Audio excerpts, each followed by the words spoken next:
戦闘中の主な立ち回りは複数の敵に対してはギルベルタの戦技での襲撃、戦技終了後にウルフガードの連携技が誘発されるので、この連携技での殲滅が中心です。1ウェーブ目の死極アンゲロスと義翼アンゲロス出現後はギルベルタの戦技でひたすら襲撃。この際ウルフガードの連携技が誘発しても使用せずに自然付着を3または4スタックまで貯めます。義翼アンゲロスは襲撃しづらいので死極アンゲロスの周囲をうろついて誘導すれば良さげです。ただ来ない時は全く来ないので、その場合は義翼アンゲロスを攻撃しながら死極アンゲロス側に押し付けてください。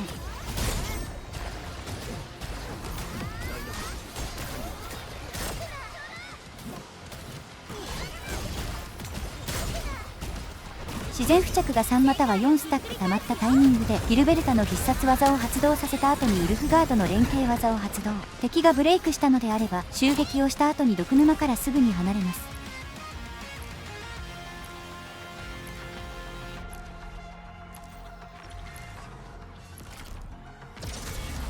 2ウェーブ目の濁流アンゲロスはウルフガードの連携技のクールダウンが終了した後にギルベルタの戦技で襲撃、その後にウルフガードの連携技で終了です。水晶アンゲロスは最低でも2体ギルベルタの戦技で襲撃、1体は残っていてもウェーブは進行するので問題ありません。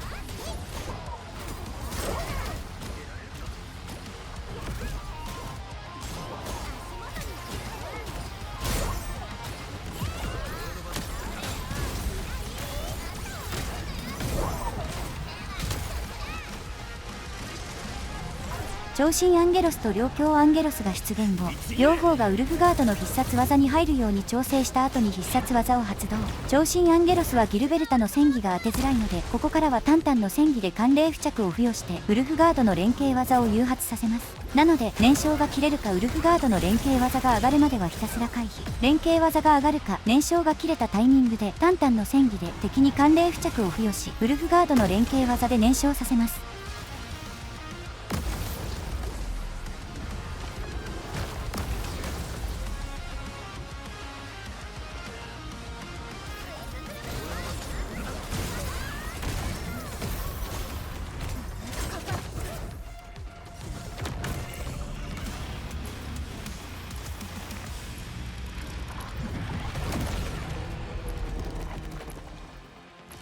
3ウェーブ目の2体の合格アンゲロスは一度集めてしまえばギルベルタの戦技で襲撃し続けることができるので、片方の合格アンゲロスに張り付きながらギルベルタの戦技を連打します。なお今回も自然付着は3または4スタックするまでウルフガードの連携技は使用しません。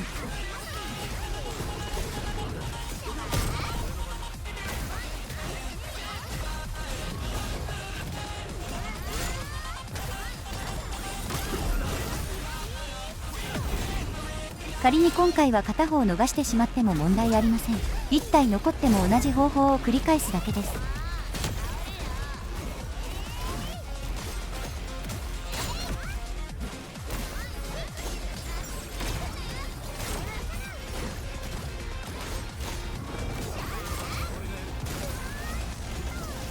擬態アンゲロスも初動はウルフガードの必殺技で灼熱を付与、その後は動きが激しいと感じた場合はタンタンの戦技で寒冷付着からのウルフガード連携、そこまで移動しなかったり大技の頻度が多いのであればギルベルタの戦技からのウルフガードの連携による灼熱で HP を削っていきます。なおギルベルタの戦技で自然付着を貯める際はあまりスタックは気にしないように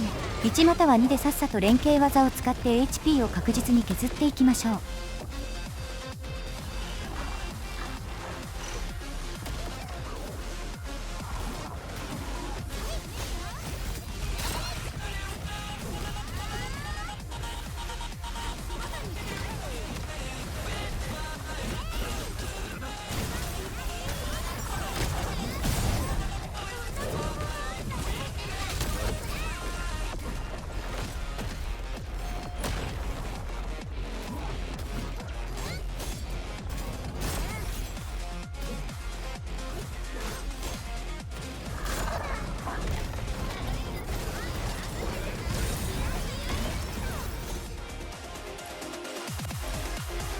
4ウェーブ目は左側に死極アンゲロスと右側に合格アンゲロスが出現。死極アンゲロスはほとんど動いてくれないので死極アンゲロス側で待機して合格アンゲロスをおびき寄せ、おびき寄せ後はギルベルタで襲敵からのウルフガードの連携技で HP を削ります。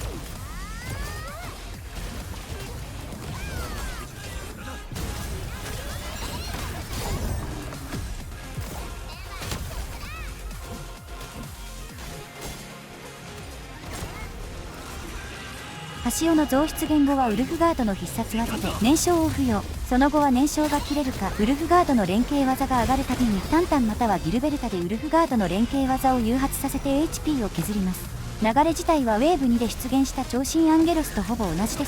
必殺技が残っているはずなのでこのタイミングで使ってしまいましょう。